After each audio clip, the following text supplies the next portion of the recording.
அழைக்கப்பட்டிருக்கிற அன்புக்குரிய சகோதரர்களே, இந்த ஒரு நாளில் கூட உங்களை கொண்டு சேர்க்க விசுவாசங்களை எடுத்துக்கொண்டு இந்த நாளினுடைய ஆசிரியர் தொடர் பாடத்திற்குள்ளாக நம்முடைய ஜெபத்திலே வழிநடத்தி நம்முடைய ஸ்ரீபன் சபை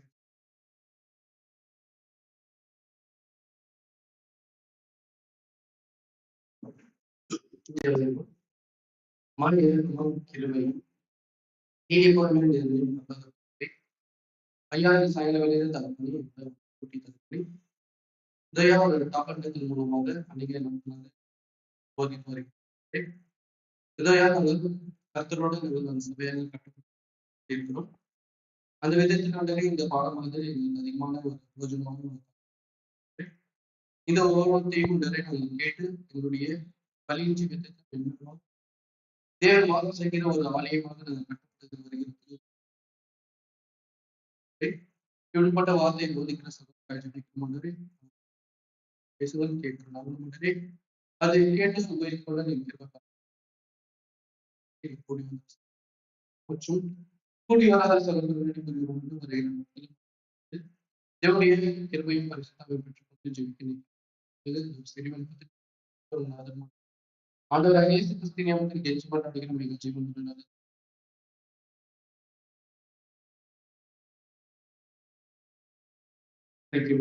இதே நாளுக்கான இரவு நீதித்தை மத்தியிலே சகோதரர் மாமோஸ் சபை சார்ந்தது.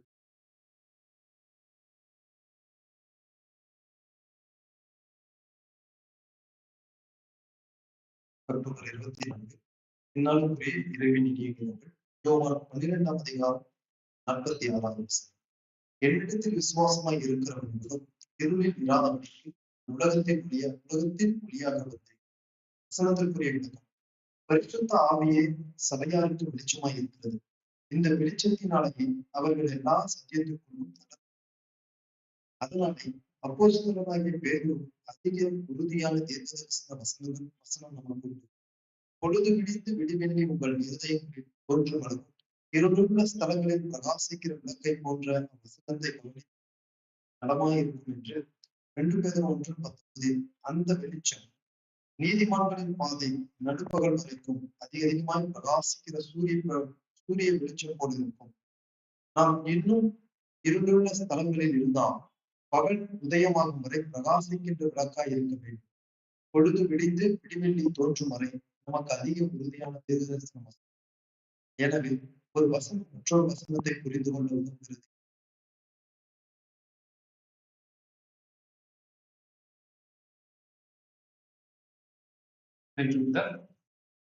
அன்பான சகோதர சகோதரிகளை நாம் கூட தொடர்ந்து இந்த டேபர்னாக்கிள் ஸ்டடி பார்த்து வந்துருக்கிறோம்.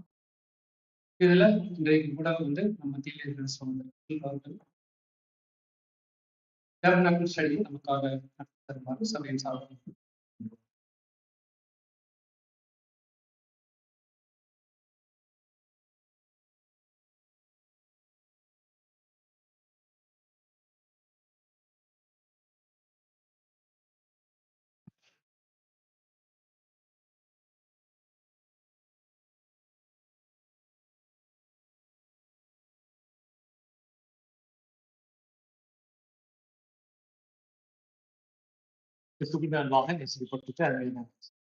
தேவனுடைய பெரிதான கிருபையினால் மீண்டுமாக நாம் கூடி தேவனுடைய ஆசிரிப்பு கூடாது என்பது பாடத்தை தொடர்ச்சி நாம் தொடர்ந்து பார்ப்பதற்கு தேவன் நமக்கு ஏற்படுத்தியிருந்த பெரிதான கிருபைக்காக பிதாவாக தேவனுக்கு ஆண்டவராகிய இயேசு கிறிஸ்து மூலமாக நம்முடைய நன்றிகளை நாம் தெரிவித்துக் கொள்வோம். அதற்கு கூடியிருக்கிற அனைவருக்கும் தேவனுடைய சமாதானம் அவருடைய கிருபை தங்கியிருப்பதாக என்ற வாழ்த்துக்களோடு நம்ம கடந்த வகுப்புல நம்ம பார்த்த பாடத்தின் தொடர்ச்சி நம்ம தொடர்ந்து போகலாம். நம்ம 8வது சாப்டர்ல நம்ம இருக்கிறோம். One Fruit of Peter. Incense alter, golden incense alter தலைப்பின் கீழாக பாடங்களை பார்த்துட்டு வரோம்.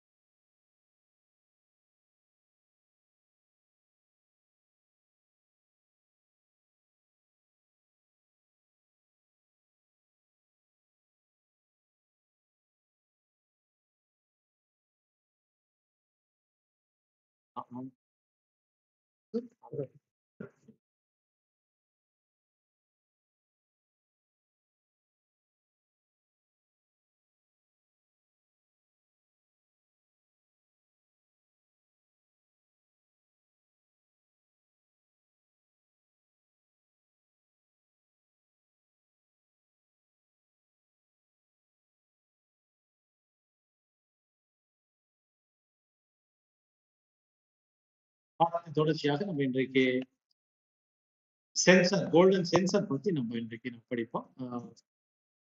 தூப கலசங்கள் வசனங்களை நம்ம ஒரு முறை நம்ம வாசிக்க கேட்கலாம். யாத்திரையாகமம் 27ஆம் அதிகாரம் 1-2 வசனங்களை நம்ம வாசிக்கலாம்.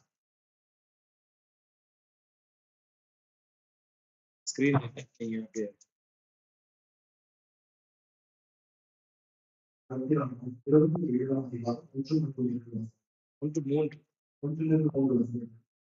5 முறை அது சதுரமும் 3 முறை உயரமாயிருந்தார். அதை 4 முறை 4 கொம்புகளை தாக்கினார். அதை கொம்புகளில் அதுபோல் ஏகமாக இருக்க வேண்டும். அதை வெட்டல கணக்காக போட வேண்டும். அதற்கு சாம்பலை வெட்டத்தக்க செட்டிகளையும் கரண்டிகளையும் கிணிகளையும் உள் புறங்களையும் நெருப்பு செட்டிகளையும் உண்டாக்குவாய். அதை பனிமுட்டுகள் எல்லாம் வெட்டலாம்.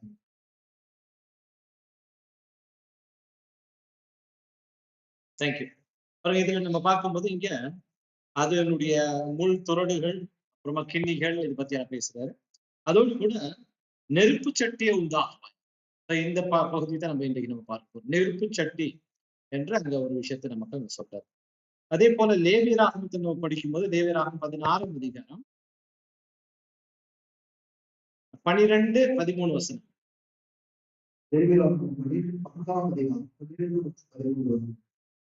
கர்த்தருடைய சந்நிதியில் இருக்கும் வழிபடுத்தி நெருப்பு தலைவினார் தூபத்தை நிரப்பி குடியாக்கப்பட்ட சுகந்த தூப உருவத்தில் கைப்பிடிகள் நிலையை கரைக்கு உட்புறமாக கொண்டு வந்து தான் சாகாதபடிக்கு தூபம் வேகமானது சாட்சி பெட்டியின் மேல் இருக்கும் பிரவாசனத்தை போடத்தக்க கர்த்தருடைய சந்நிதியில் அக்னியின் மேல் தூபத்தை போடலாம். இப்ப இந்த நெருப்பு தலையினால தூப கலசத்தை நிரப்பி என்று சொல்றாரு. இப்ப நம்ம வேதாகமத்தில் பார்க்கும்போது 2 வார்த்தைகள் இங்க உபயோகப்படுத்தப்பட்டது நம்ம பார்க்கலாம். நம்ம யாத்திராகமத்துல நெருப்பு சட்டி என்று சொல்றோம், இங்க தூப கலசம் என்று சொல்றாரு. ஆல்மோஸ்ட் 2மே ஒரே அர்த்தத்தை தான் நமக்கு கொடுக்கக்கூடியதாக இருக்கு. நம்ம பார்க்கிறோம் 2மே ஒரு நெருப்பு சட்டியை தான் அது குறிக்கக்கூடியதாக இருக்குது.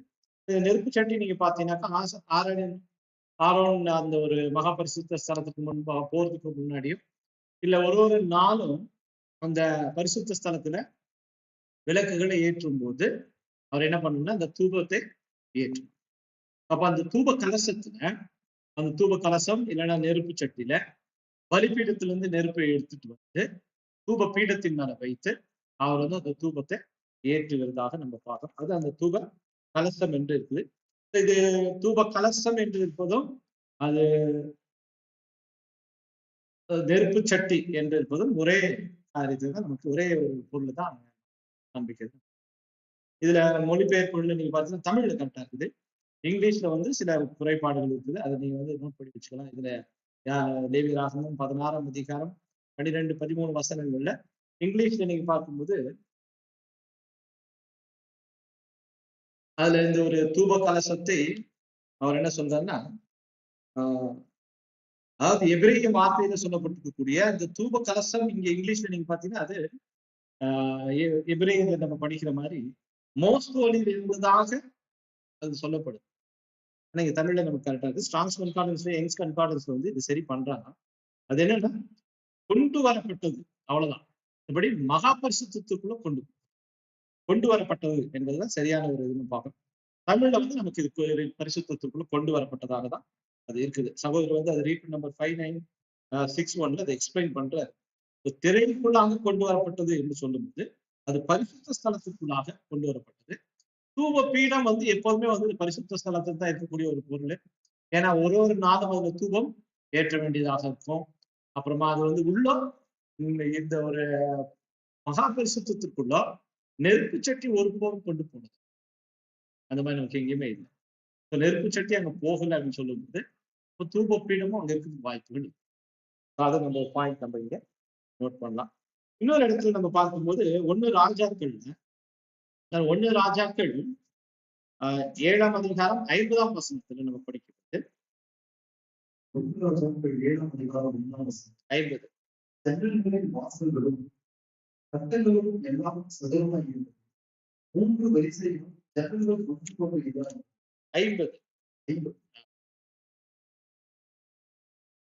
50 பசும்பொன் கிண்ணங்களையும் வெட்டு கத்திகளையும் கடவுள்களையும் கடையங்களையும் தூக்க கலசங்களையும் மகா பரிசுத்தமான உள் ஆலயத்தினுடைய கதவுகளின் பொன்னான முளைகளையும் தேவாலயமாகிய மாளிகை கதவுகளின் பொன்னான முளைகளையும் ஓகே. இது நம்ம பார்க்கும்போது சாலமோனுடைய ஆலயம். நம்ம இப்ப டேபர்நாக்கிள் பார்த்தா டேபர்நாக்கிள்ல இந்த தூப கலசமாகட்டும் அல்லது இந்த ஒரு நெருப்பு சட்டி ஆகட்டும் முழுவதுமாக அது தாமிரத்தினால் காப்பர்ல செய்யப்பட்டிருக்குது நம்ம பார்க்கலாம். ஆனா இங்க சாலமோனுடைய ஆலயத்தில் நம்ம பார்க்கும்போது அது பொன்னினால் செய்யப்பட்ட தூப கலசத்தை. அப்போ சாலமோன் ஆலயம் எதுக்கு நமக்கு அடையாளமா இருக்குது? மகிமையடைந்த சபை. Very good. தேவனுடைய நாட்டு மகிமையடைந்த சபைக்கு அது அடையாளமாக இருக்கு நம்ம பார்க்கிறோம். மகிமையடைந்த சபை என்று சொல்லும் போது அது ஒரு பிரதானமான நிலையில இருக்குது. அது தெய்வீக சாயலுக்கு ஒப்பிடப்பட்டிருக்குது. அதனால அங்க போடப்பட்டிருக்கக்கூடிய அந்த தூப கலசமானது அது பொன்னினால் செய்யப்பட்டிருக்கு. இதை பத்தி நம்ம வெளிப்படுத்தின விசேஷத்தை படிக்கும்போது வெளிப்படுத்தின விசேஷம் 8ஆம் அதிகாரம் 3-5 வசனங்கள்ல நமக்கு அதை சொல்றாரு. இது பரலோகத்துல பரிசுத்தவான் மகிமையடைந்த பரிசுத்தவான்களுடைய பிரதான நிலையை அது குறித்து படிக்கும்.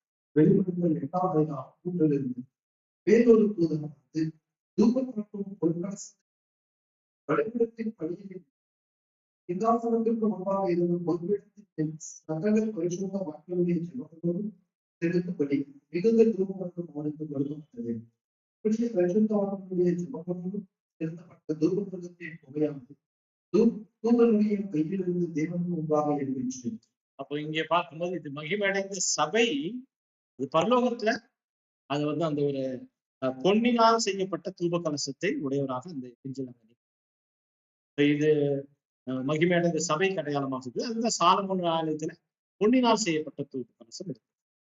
அடுத்து நம்ம பார்க்கும்போது ஆசாரியர்கள் ஒவ்வொருவருக்குமே ஒவ்வொரு தூப கலசம் இருந்ததாக நம்ம இங்க எடுத்துக்கலாம் அப்படின்னு சொல்லி அவர் குறிப்பிடாரு. ஏன்னா இங்க ஒரு வசனத்தை நமக்கு ஆதாரமாக கொடுக்குறாங்க. அது லேவியராகமம் 10ஆம் அதிகாரம் 1ஆம் வசனம். நாதாப் அபியூ இவங்க 2 பேருடைய கையில ஒரு தூப கலசம் தன் தூப கலசம் அங்க கொடுக்கப்பட்டது. ஒவ்வொருவருக்கும் ஒரு தூப கலசம் இருந்தது. நம்ம 10:1 லேவியராகமம் 10ஆம் அதிகாரம் 1. பின்பு ஆரோனின் குமாரனாகிய நாதாபும் அபியூவும் தன் தூப கலசத்தை எடுத்து அவைகளின் அக்னியையும் அதன் மேல் தூப வர்க்கத்தையும் போட்டு கர்த்தர் தங்களுக்கு கட்டளையிடாத அக்னியை அவருடைய சத்தத்தில் கொண்டு வந்தார்கள். பார்க்கும்போது இங்க அவர்கள் தன் தூப கலசத்தை அப்படின்னா ஆசாரியர்கள் ஒவ்வொருவருக்குமே ஒரு தூப கலசம் இருக்கிறத நம்ம இங்கே பார்க்கலாம். இதுல நீங்க பாத்தீங்கன்னா ஒரு காலகட்டத்தில் நம்ம பார்க்கும்போது இங்க கோரா பத்தி ஒரு விஷயத்த சொல்றாரு. கோரா என்ன பண்றாருனாக்கா அவர் மோசேக்கும் ஆரோனுக்கும் விரோதமாக அவர் கலகம் பண்ணியதாக நம்ம பார்க்கணும். என்னன்னா நீங்க 2 பேரும் சகோதரர்கள் இல்லையா, நீங்க மிஞ்சி போகிறீர்கள் சொல்றாரு. என்னாகமம் 16ஆம் அதிகாரம்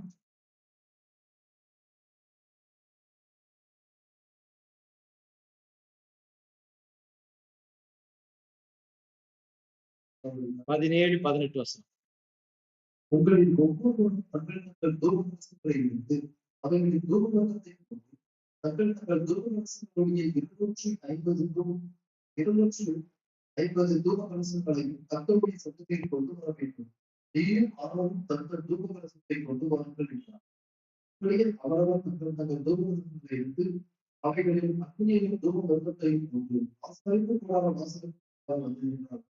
மோசேயும் ஆரோனும் இங்க நம்ம பார்க்கும்போது இது ஆசாரியர்களுக்கு மாத்திரமே இந்த தூப கலசம் கொடுக்கப்பட்டிருக்குது, மற்ற பொதுவானவருக்கு கிடையாது. ஆனா இங்க என்ன பண்றாங்கன்னாக்கா அங்க கோராகு அவருடைய அந்த அந்த கோகத்து கோத்திரத்தில் இருக்கக்கூடிய எல்லாருமே சேர்ந்து அவர்கள் ஒரு தூப கலசத்தை எடுத்துட்டு அங்க ஆரோனுக்கும் மோசேக்கும் விரோதமாக அங்க வருவதாக நம்ம பார்க்கிறோம். பாத்தீங்கன்னாக்கா அந்த ஒரு ஆரோனும் மோசையும் அவங்க எப்போதுமே சகோதரர்கள் தான். ஆனா அண்ணன் தம்பியா இருந்தா கூட தேவன் அவர்களை நியமிச்சு. ஆனா பொதுவா பார்க்கறதுக்கு எப்படி இருந்திருக்கும்? ஏன்னா இந்த பிக்சர்ல கூட நீங்க பாத்தீங்கன்னா நல்லா இருக்கு. இதுல பாத்தீங்கன்னா கோகாத்துன்னா அவங்களுக்கு ஒரு வேலை கொடுக்குறாங்க. அவங்க சவுத் சைடு போட்டுக்கிறாங்க டென்ட். பக்கத்துல இருப்பான். டேபர்நாக்கிள் இருந்து ஒரு 200 முழம் பக்கத்துல இருப்பான். மற்றவர்கள் வந்துட்டு 2000 முழம், இவங்க ஒரு 200 முழத்துக்கு கேம்ப் போட்டுக்கலாம். அவங்க வந்து முக்கியமாக பரிசுத்த ஸ்தலம் இருக்கக்கூடிய பொன்னினால் செய்யப்பட்ட பொருட்களை எல்லாம் ஹேண்டில் பண்றது அவங்க ஒரு பெரிய பொறுப்பு தான். எனக்கு உடன்படிக்கை பெட்டி ஆகட்டும், மற்ற எல்லாமே கோல்டன் கேண்டில்ஸ்டிக், இந்த தூப கலசம், இது எல்லாமே வந்து பொன்னினால் செய்யப்பட்டிருக்க மேஜை எல்லாத்தையுமே வந்து அவர்கள் தான் சுமந்து கொண்டு போகணும். ஆனா இவங்க சுமந்து கொண்டு நீங்க வந்து வச்சதுக்கு அப்புறமா அதை பில்லர் எல்லாம் போட்டதுக்கு அப்புறம் திரை மூடினதுக்கு அப்புறமா அதை ஓபன் பண்ணும். யாரையும் அலோ பண்ண யார் 2 பேரு? மோசையும் ஆரோன் பார்த்துட்டே இருக்காங்க. மோசை வந்து எப்பனா என்ன பண்ணுவாரு, உள்ள போயிட்டு எப்பனா போயிட்டு ஆரோன் வருஷத்துக்கு ஒரு முறை போயிட்டு வர. ஆனா கூட ஆரோன் உள்ள இருப்பாரு, எல்லாம் வேலை. இவங்களுக்கு வந்துட்டு பாருங்க, இப்ப தேவன் வந்து எல்லாருமே பரிசுத்த காரியங்களை இது பண்றதுக்கு அதை எடுத்துட்டு போறது எங்களுக்கு தான் தேவன் அனுப்ப. நீங்க 2 பேர் ஏதோ உள்ள மிஞ்சி போறீங்க, நீங்க 2 பேர் இதை பிளான் பண்ணிட்டு அண்ணன் தம்பிங்க வந்து எங்களை வந்து உள்ள சேர்க்க மாட்டாங்க. முறுமுறுப்பு அங்க இருந்ததாக நம்ம அங்க பார்த்தோம். அதனால என்ன பண்றாங்கன்னாக்கா அவர்களும் கூட அந்த தூப கலசத்தை எடுத்துட்டு நாங்க கூட வருவோம்னு சொல்லிட்டு அங்க ஒரு முறுமுறுப்பு செய்கிறது நம்ம பாருங்க. இது வந்து இந்த தூப கலசத்தை எதுக்கு யூஸ் பண்ணான்னு பார்க்கும்போது, திரைக்குள்ள போகிறதுக்கு முன்னாடி ஆசாரியன் வந்து இதை யூஸ் பண்ண தூப கலசத்துல நெருப்பு எடுத்துக்கிட்டு அவங்க தூப வர்க்கங்களையும் எடுத்துட்டு உள்ள போறாங்க. அதே போலதான் ஒரு புது சிருஷ்டி அப்படின்னு நம்ம பார்க்கும்போது அவர்கள் வந்து இந்த ஒரு மகிமைக்குள்ளாக பிரவேசிக்கிறதுக்கு முன்பாக இந்த தூப கலசத்துல என்ன பண்ணாக்கா முழுமையாக அந்த தூபத்தை அவங்க ஏற்றி, இது திரைக்கு இந்த பக்கத்துல இதை நேர்த்தியா செய்தா மாத்திரம் அவங்க அதை செய்ய முடியும், உள்ள போக முடியும். இது என்ன பண்ணுவாங்கன்னா ஆளும் கொஞ்சம் கொஞ்சமா அந்த தூபத்தை போட்டு போட்டு போட்டு போட்டு என்ன பண்ணுவாங்க, புகை ஜாஸ்தி பண்ணிட்டே இருக்கும். அப்ப அதை ஒரே டைம் போல போட்டு போட்டு புகை வந்துட்டே இருக்கும், போட்டே இருக்கும். அந்த மாதிரி இங்க நமக்கு என்ன சொல்றாங்கன்னா, சபையார் அவர்களுக்கு நியமிக்கப்பட்டிருக்கக்கூடிய இந்த ஓட்டத்துல அவர்கள் வந்துட்டு பழைய சிருஷ்டியை கொஞ்சமாக அவர்கள் வந்து கொஞ்சம் கொஞ்சமா அவங்க கலைந்து போட்டு அந்த நீதிக்குள்ளாக அவங்களை என்ன பண்ணாக்க முழுமையாக அவங்களை மாற்றிக்கணும். அந்த ஒரு பரிபூர்ணத்திற்கு அவர்கள் வரணும். அந்த ஒரு பரிபூர்ணமான மனுஷிகத்தை தன்மையை என்ன பண்ண அவங்க அடையணும். அது வரைக்கும் இந்த பலிப்பீடத்தின் மேல அவர்கள் தாமாக முன் வந்து செலுத்தக்கூடிய இந்த பலியை காண்பிது கொஞ்சம் கொஞ்சமா போட்டுக்கிட்டே இருக்கணும். போட்டே இருந்து ஒரு இன்வால்மெண்ட் தங்களே தாங்க என்ன பண்றாங்கன்னா அர்ப்பணிச்சுட்டே இருக்கிறாங்க, அந்த பலி செலுத்திட்டே இருக்காங்க. அது மூலமாக தேவனுக்கு சுகந்த வாசனை போய்கிட்டே. இந்த ஒரு காரியத்தை அது நமக்கு நல்லதா காமிச்சு நம்ம பார்க்கணும். இது சுவிசேஷ யுகத்தில் நீங்க பார்க்கும்போது தேவனுடைய அந்த ஒரு கிருபையை பெற்றவர்களாக என்னன்னா அங்க யாருக்கும் அலோவ் பண்ண முடியும்னு ஆசாரியர்கள் மாத்திரம். அவர்கள் வந்து பாவிகள் வந்து உள்ள ஆளோடு அபிஷேகம் பண்ணப்பட்டவர்கள் தான். அப்ப நம்ம இன்றைக்கு நீங்க பாத்தீங்கன்னா நம்ம மாம்சத்துல இருந்தாலும் கூட ஆனா தூபம் போடக்கூடிய ஒரு ஸ்லாக்கியத்தை நம்ம பெற்றிருக்கோம். எப்படி ஜெனிப்பிக்கப்படும் நீதியின் வஸ்திரம் நமக்கு தரிக்கப்பட்டது. நம்மளுக்கு எல்லாம் மூடியாச்சு. யார் மூலமாக? இயேசு கிறிஸ்துவனுடைய ஈடுபலியின் புண்ணியத்தின் மூலமாக, அந்த ரான்சம் சாக்ரிஃபைஸ் மூலமாக, அந்த மெரிட் மூலமா நம்மளுடைய அந்த எல்லா பாவங்கள் மூடப்பட்டிருக்கிறது. அந்த ஒரு நீதியின் நிலைமையில நம்ம இருக்கிறோம், நம்ம பார்க்கிறோம். இது தேவனை திருப்தி செய்வதாக நம்ம பார்க்கலாம். அப்போ நம்ம என்ன பண்றோம்னா அந்த 2ஆம் திரைக்குள்ள போகிறதுக்கு முன்பாக இந்த பலிகளை ஒவ்வொரு நாளும் ஏறெடுக்கக்கூடிய ஸ்லாக்கியத்தை நம்ம இங்க பெற்றிருக்கிறோம். இது எங்கன்னு பார்க்கும்போது இந்த மண்பாண்டங்கள்ல புது சிருஷ்டி இந்த ஒரு ஸ்லாக்கியத்தை பெற்றிருக்கிறோம். அப்ப நம்ம இந்த பூமியில இருக்கும்போது, மாம்சத்தில் நம்ம இருக்கும்போது நாம மரித்தவர்களாக இல்ல, நாம மற்ற ஜனங்களை போல அல்ல, உயிர்ப்பிக்கப்பட்டவர்களாக கருத்து தேவனுடைய சமூகத்துல ஊழியம் செய்வதற்கான வாய்ப்பை பெற்று இங்க தூபம் காமிக்கிறதுக்கான ஒரு வாய்ப்பை நம்ம பெற்று அதன் மூலமாக நம்ம என்ன பண்றோம்னா அந்த ஒரு ஊழியத்தை நம்ம நேர்த்தியாக செய்து பலி செலுத்தி நம்ம அந்த மகிமைக்குள்ளாக போகும் ஒரு வாய்ப்பை பெற்றுக் கொள்கிறோம். இதுல முக்கியமா நம்ம பார்க்கும்போது இந்த ஒரு தூப கலசம் அது ரொம்ப முக்கியமான ஒரு வேலை செய்கிறதாக நம்ம பார்க்கிறோம். இந்த தூப கலசம் தான் அந்த ஒரு வழியை ஏற்படும், உள்ள போகிறதுக்கான ஒரு வழியை ஆயத்தப்படுறது எதுனாக்கா தூப கலசம். இந்த தூப கலசத்தில் தான் நீங்க என்ன பண்ண முடியாது, சுகந்த வாசனையை ஏறெடுக்க முடியும் அப்படின்னு நம்ம பார்க்கலாம். இது வந்து நமக்கு கொடுக்கப்பட்டிருக்கக்கூடிய சரீரத்தை அடையாளமா காமிக்குது. அந்த சரீரத்தை தான் நாம என்ன பண்ண போறோம்னா தேவனுக்கு இங்க சுகந்த வாசனையான இந்த நெருப்பை எடுத்துட்டு போறோம். அதுலதான் சோதனைகளை எடுத்துட்டு போறோம்.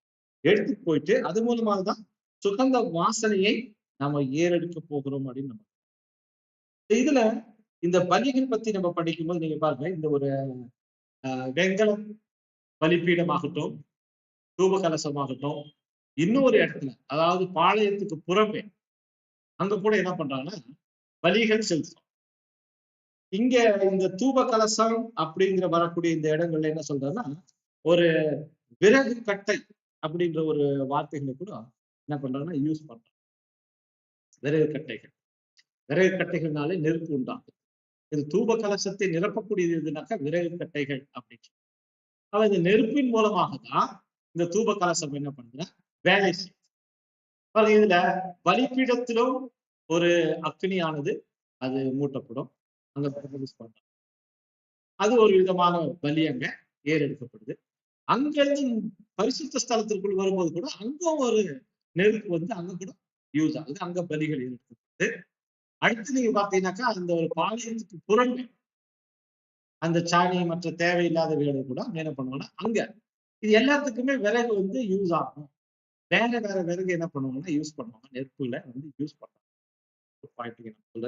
இது பொதுவாக இது என்ன பண்ணுது அப்படின்னு நம்ம பார்க்கும்போது பொதுவாக இந்த அக்கினி வந்து அழிக்கக்கூடிய ஒன்றாக பர்ன் பண்ணும். அவ்வளவுதான். இப்ப தூப பீடத்தின் மேல இருக்கக்கூடிய அந்த ஒரு அக்கினியானது தூப வர்க்கங்களை எல்லாம் பர்ன். அதே போல அந்த பலிப்பீடத்தில் இருக்கக்கூடிய அந்த பலிகளை அங்க இருக்கக்கூடிய நெருப்பானது அந்த விறகு கட்டைகள் அதை உள்ள பர்ன் பண்ணும். அதே போல இந்த ஒரு பாளையத்துக்கு புறமே பார்க்கும்போது அங்க இருக்கக்கூடிய நெருப்பு கூட அங்க எல்லாம் நம்ம என்னெல்லாம் போடுறாங்களோ அது எல்லாத்தையுமே வந்து அது எரிக்கக்கூடியதாக இருக்கு அப்படின்னு. இது எரிக்கிறதுக்காக அதாவது முழுமையான ஒரு அழிவுக்காக பயன்படுது இந்த ஒரு நெருப்பு. அந்த நெருப்பு சட்டிகள் கூட அது அந்த வேலையை தான் அது செய்யுது. நெருப்பு சட்டியில நெருப்பு எடுத்துட்டு போயிட்டு ஒரு முழுமையான ஒரு அழிவை வந்து காமிக்கிறது. இதுல கண்டிப்பா வந்து பரிசுத்த ஸ்தலம் வரைக்கும் அந்த நெருப்பு எடுத்து போகப்படுது. மகா பரிசுத்தத்துக்குள் நெருப்பு கொண்டு போகப்படல. ஆகையினால இது கிளியரா தெரியுது. நம்ம எபிரேயர்ல கூட படிக்கும்போது ஏற்கனவே நம்ம படிச்சது போல எபிரேய புத்தகத்துல 1ஆம் அதிகாரத்துல அது வந்து மகா பரிசுத்தத்துல தூப கலசம் இருந்ததாக சொல்றாரு. தூப கலசம்னா நெருப்பு சட்டி. நெருப்பு சட்டி அங்க போகவே இல்லை. ஏன்னா நம்ம ஆசாரியர் கூட என்ன பண்ணுவாருனாக்கா ஒரு டைமும் அதுக்குள்ள அவர் உள்ள புகுந்து போகும்போது ஒரு ஆபத்துக்குள்ள போற மாதிரி இருக்கும். அதனால என்ன பண்ணுவாருன்னா முழங்கால் படிட்டு குனிஞ்சு திரையை எடுத்து பின்னாடி போட்டுக்குவாரு. அப்படியே எந்திரிச்சுக்குவாரு. அதுக்கப்புறம் அந்த ரத்தத்தை தெளிச்சுட்டு என்ன பண்ணுவாங்க திருப்பி அதே முழங்கால் போட்டு அப்படியே பின்னாடி வந்து நடித்தான். பின்னாடி எழுச்சிக்கணும். முதுகை காமிக்க வேண்டாம்னு சொல்லிட்டு. ஆகையினால அங்க தூப கலசம் எடுத்துட்டு போனதாக நம்ம அங்க எதுவும் நம்ம பார்க்க முடியாது. அப்படி தூப கலசம் என்னாச்சும் எடுத்துட்டு போயிட்டாரு இல்ல தூபம் போடணும் அப்படின்னா எந்த ஆணுமே அவர் வந்து கண்டிப்பா அது ஒரு மரணத்திற்குள்ளாக போகிறது நம்ம இங்க பார்க்கணும்.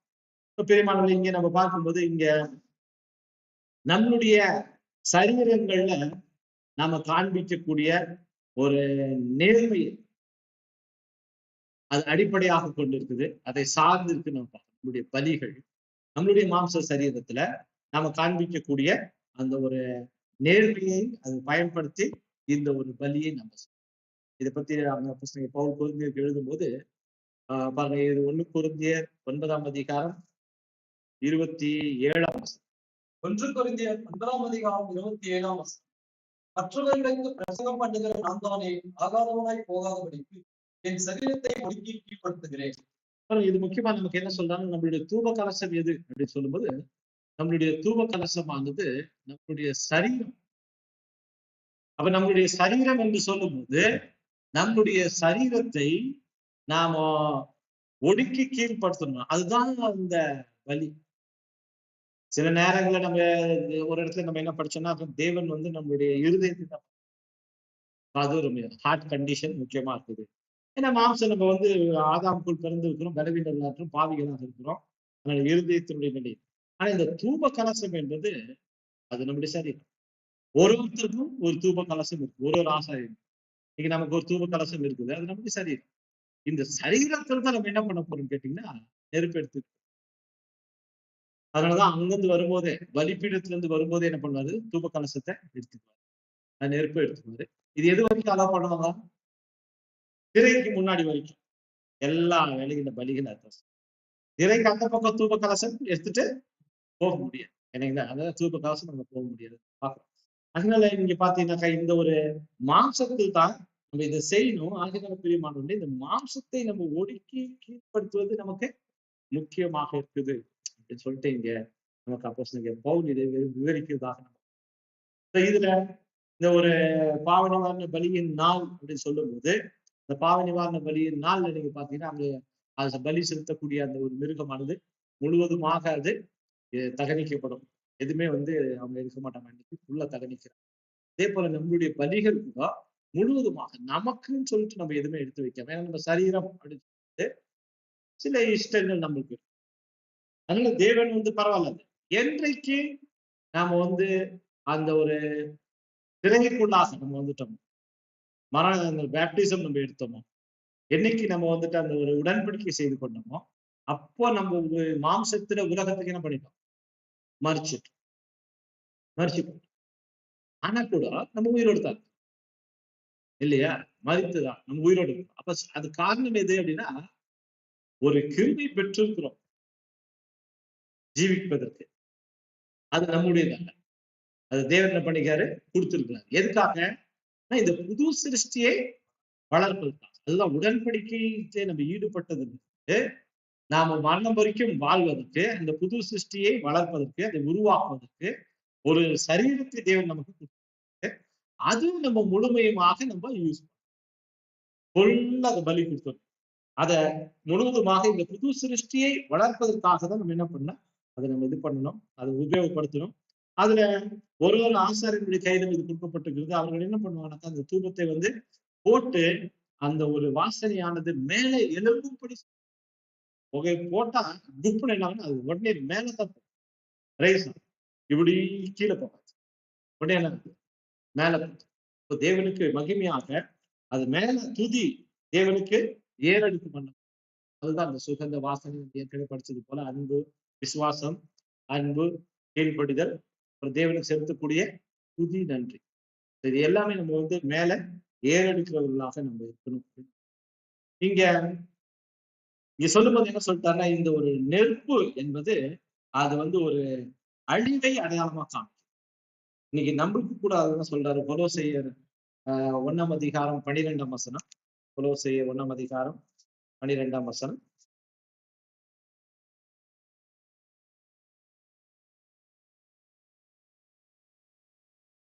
கொலோசியர் 1ஆம் அதிகாரம் 12ஆம் வசனம்.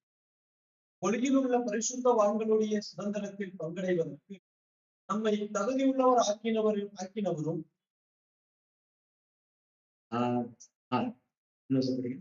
இருளின் அந்தகாரத்தில் நின்று நம்மை விடுதலையாக்கி நமது அன்பின் குமாரனுடைய ராஜ்யத்தை உட்படுத்தினவருமாய் இருக்கிற பிதாவை ஸ்தோத்திரிக்கிறோம். ஒளியுள்ள பரிசுத்தவான்களுடைய 12 ஒளியுள்ள பரிசுத்தவான்களுடைய சுதந்திரத்தில் பங்கடைவதற்கு ஒளியுள்ள பரிசுத்தவான்களுடைய சுதந்திரத்தில் பங்கடைவதற்கு நம்மை தகுதியுள்ளவர்கள் ஆக்கினவரும் இருளின் அந்தகாரத்தில் நின்று நம்மை விடுதலையாக்கி நமது அன்பின் குமாரனுடைய ராஜ்யத்திற்கு உட்படுத்தினவருமாய் இருக்கிற. அப்ப நம்மளை தகுதிப்படுத்துவதற்காக தேவன் என்ன பண்ணிருக்காங்க, இந்த ஒரு நெருப்பு. இந்த நெருப்பு எதை காமிக்குது அப்படின்னு சொல்லி பார்க்கும்போது, இது நம்மளுடைய அனுபவங்கள் அடையாளமாக. பொதுவாக நெருப்பு அழிவை காமிக்குது. ஆனா இந்த இடத்துல நீங்க பார்க்கும்போது நம்மளுடைய அனுபவங்களை, அதாவது பரீட்சை மூலமாக நம்ம பெற்றுக்கொள்ளக்கூடிய அனுபவம், அந்த அனுபவங்களை இது அடையாளமாக நமக்கு காண்பிக்கிறதாக நம்ம பார்க்கிறோம். இது 3 இடங்களை நம்ம பார்த்த மாதிரி 3 இடங்களிலும் இந்த ஒரு நெருப்பானது உபயோகப்படுத்தப்படும்.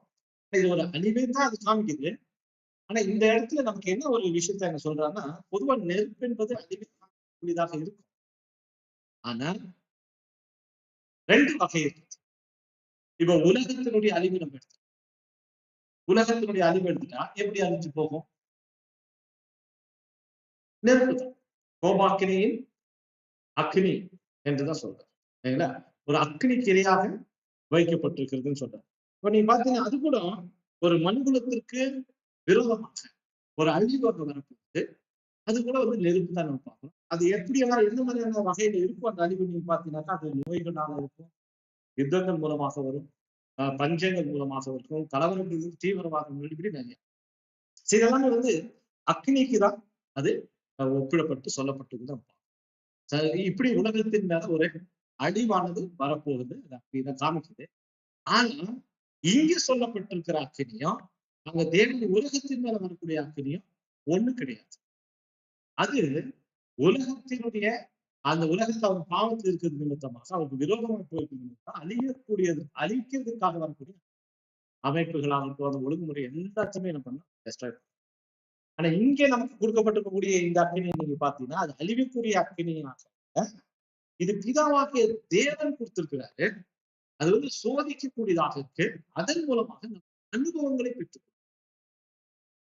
இப்ப இயேசு கிறிஸ்து இந்த பூமியில ஜீவிக்கும் போது அவருக்கும் சில சோதனைகள் இருந்துச்சு இல்லையா?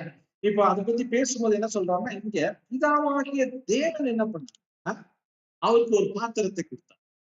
பிதாவாகிய தேவனுடைய பாத்திரம் இல்ல, அவர் பிதா எனக்கு கொடுத்த பாத்திரத்தில் நான் பானம் பண்ணது. அந்த பாத்திரம் நீங்க பார்க்கும்போது இந்த அக்கினி, அதுல சில சோதனைகள் இருந்துச்சு.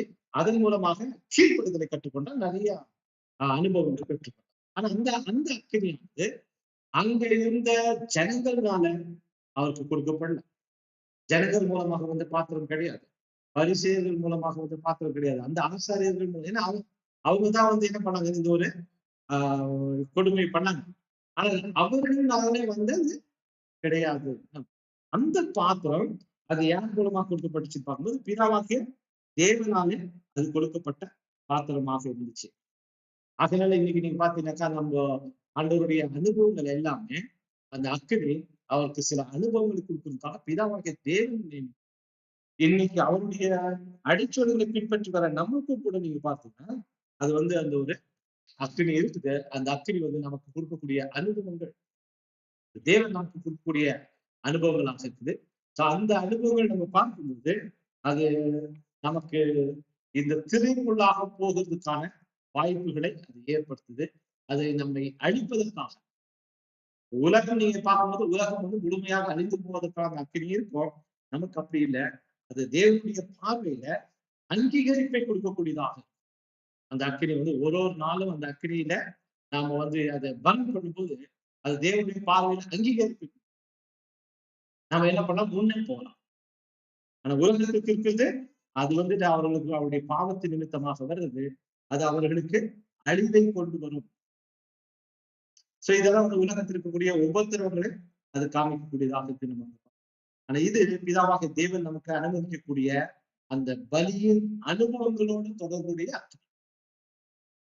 அந்த அக்கினி வந்து வித்தியாசம் இருக்குது. பொதுவாக அக்கினி என்று சொல்லும்போது அக்கினி அழிவை உருவாக்கும் அப்படின்னா அந்த அக்கினிக்கும் இங்க பலிப்பீடத்தில் இருக்கக்கூடிய அக்கினிக்கும் வித்தியாசம் இருக்குது. இன்றைக்கு நீ அந்த நாட்கள்ல நீங்க பார்த்தீங்கன்னா இவர்கள் வந்து அவருக்கு விரோதமாக கலகம் பண்ணியிருந்ததாக நம்ம பார்க்கிறோம். அதனுடைய டீட்டெயில் என்ன பண்றாங்க சகோதரர் வந்து நமக்கு இங்க கொடுக்குறாரு. ஒரு முறை நீங்க அதை வாசிங்க. நீங்க வாசிச்சு பார்க்கும்போதுதான் அந்த நிகழ்ச்சி நம்மளுடைய கண் முன்பாக நம்ம கொண்டு வரலாம். ஒரு முறை வேணா நம்ம அதை வாசிக்கலாம். கோரா அவருடைய கூட்டத்தாரினுடைய தூப கலசங்கள், அது என்னாகமும் 16ஆம் அதிகாரம் 1 முதல் 40 வசனங்கள் இருக்கு. அப்படி நிதானமா வாசிங்க. 16ஆம் அதிகாரம் 1 4 வசனங்கள் 40. லேவிக்கு பிறந்த கோகாத்தின் குமாரனாகிய மகன் கோராகு என்பவர் ரூபன் வம்சத்தில் உள்ள எலியாபின் குமாரனாகிய தாத்தானையும் அபிராமையும் பேலேத்தின் குமாரனாகிய ஓனையும் கொண்டு இஸ்ரவேல் புத்திரரில் சபைக்கு தலைவர்களும் சங்கத்துக்கு அழைக்கப்பட்டவர்களும் பிரபலமானவர்களுமாகிய 250 பேர் கூட மோசேக்கு முன்பாக எழுதி. இந்த கோரா அப்படின்றவர் என்ன பண்றாருன்னா அவரு கூட வந்து ஒரு கூட்டத்தை வந்து சேர்க்கிறாரு. இல்லைங்களா? கோரா வந்து ரூபன் வம்சத்தில் இருக்கக்கூடிய எலியா அப்புறமா தாத்தான் அவர்கள் என்ன பண்றாங்கன்னா கூப்பிட்டுட்டு அவங்களோட கூட சேர்ந்து கிட்டத்தட்ட 250 பேர் 250 பேர் ஒரு பெரிய கூட்டம் தானே. நீங்க 50 பேர் இருந்தாலே கவர்மெண்ட் வந்து அப்ரூவ் பண்ணிடும் இல்லையா, சைன் பண்ணி கொடுத்தாங்க. இன்னைக்கு 250 பேர் ஒரு பெரிய கூட்டம். 250 பேரை கூப்பிட்டுட்டு என்ன பண்றாருனாக்கா இவரு மோசேக்கு முன்பாக போய் நிக்கிறது. மோசேக்கும் ஆரோனுக்கும் விரோதமாக கூட்டம் கூடி ம். அவர்களை நோக்கி, நீங்கள் மிஞ்சி போகிறீர்கள். சபையார் எல்லாரும் பரிசுத்தமானவர்கள். கர்த்தர் அவர்கள் நடுவில் இருக்கிறார்கள். இப்படி இருக்க கர்த்தருடைய சபைக்கு மேலாக உங்களை ஏன் உயர்த்துகிறீர்கள் என்றார். இந்த வார்த்தைகள் இப்போ கர்த்தருடைய சபையார் சொன்னது, கர்த்தருடைய சபையார் எல்லாருமே பரிசுத்தவான்கள். கேட்கறதுக்கு எல்லாம் நியாயமா தான் இருக்கு இல்லையா? எல்லாருமே பரிசுத்தவான்கள். அப்படி இருக்கும்போது நீங்க மாத்திரம் உங்களை என்ன பண்றீங்க? உயர்த்துகிறீர்கள். அப்ப நாங்கெல்லாம் கீழே, நீங்க எல்லாம் மேல, நீங்க எப்படினாலும் போனா. எல்லாருமே தேவன் பரிசுத்தப்படுத்திருக்காரு. எல்லாருமே ஆசீர்வாத கூடாரத்துல வேலை செய்கிறவர்கள் தானே, சபையா தானே, தேவன் தானே நியமிச்சிருக்கிறது நம்ம எல்லாருமே. இப்ப நீங்கள் மிஞ்சி போகிறீர்கள் அப்படி சொல்றேன். மோசே அதை கேட்டபோது முகம் குப்புற விழுந்தான். பாத்தீங்களா, மோசேக்கு கொஞ்சம் பயம் ஆயிடுச்சு இல்லையா? தேவனுக்கு விரோதமா என்ன பண்றாங்க நீங்க பேசிட்டு என்கிட்ட நீங்க சொல்லல இல்லையா? தேவன்ட்டு தான் ஆக்சுவலா மன்னிப்பு கேட்கிறாரு. இது தெரியாம பேசிட்டானே என்னமோ. அப்புறமா பின்பு அவன் கோரையையும் அவனுடைய எல்லா கூட்டத்தையும் நோக்கி, நாளைக்கு கர்த்தர் தம்முடையவன் இன்னான் என்றும் தம்மண்டையிலே சேரத்தாம் கட்டளையிட்ட பரிசுத்தவானும் இன்னான் என்றும் காண்பிப்பார். அப்பொழுது எவனை தெரிந்து கொள்வாரோ அவனை தம்மிடத்தில் சேர கட்டளையிடுவார். பாத்தீங்களா, சொல்ல தேவன் தெரிந்து கொண்டவன் இன்னான் நாளைக்கு காண்பிப்பார். தேவன் யாரை தெரிந்து கொண்டாரோ அவர்களை தம்மிடத்திலே சேர்த்து கொள்வார். இதுதான் நமக்கு கூட இன்னைக்கு இருக்குது பார்க்கணும். தேவன் என்ன பண்றாருன்னு நம்மளே தெரிந்து கொண்டிருக்கிறாரு. அதுல இன்னான் என்பது தேவன் நியமித்திருக்கிறார். அவர்களை தேவன் தம்மண்டைக்கு சேர்த்து கொள்வார். ஒன்று செய்யுங்கள், கோராகின் கூட்டத்தார்களை நீங்கள் எல்லாரும் தூப கலசங்களை எடுத்துக்கொண்டு அவைகளில் அக்கினியை போட்டு கர்த்தருடைய சந்நிதியின் தூப வர்க்கம் இடுங்கள். அப்பொழுது கர்த்தர் எவனை தெரிந்து கொள்வாரோ அவன் பரிசுத்தவானாயிருப்பான். தேவனின் புத்திரராகிய நீங்களே மிஞ்சி போகிறீர்கள் என்றார். கிளியரா சொல்லிட்டேன் இல்லையா? நான் மிஞ்சி போக கிடையாது. எனக்கு பொறுத்தளவுக்கு நான் சரியா தான் போயிட்டு இருக்கேன். நீங்க வேண்டாம் நாளைக்கு என்ன பண்ணுங்க, நீங்க கூட நீங்க தூபம் காமிக்கிறதுக்கு நீங்க உங்களுடைய தூப கலசத்தை எடுத்துக்கணும். ஆக்சுவலி ஆசாரியர் மதம் தூப கலசம் கொடுக்கப்பட்டது இல்லையா? ஆசாரியர்கள் தூப காமிக்கணும். இவங்களுக்கு தூப கலசம் கொடுக்கல. ஆனா இவங்க என்ன பண்ணிக்கிட்டாங்க, ஒரு தூப கலசத்தை ரெடி பண்ணிட்டு இதெல்லாம் பார்த்துருப்பாங்க இல்லையா? வருது, தூப நெருப்ப போடுது, எடுத்துட்டு உள்ள போகுது. டெய்லி இந்த வேலையை வந்துட்டு காலை நடக்கும், மாலை நடக்கும்.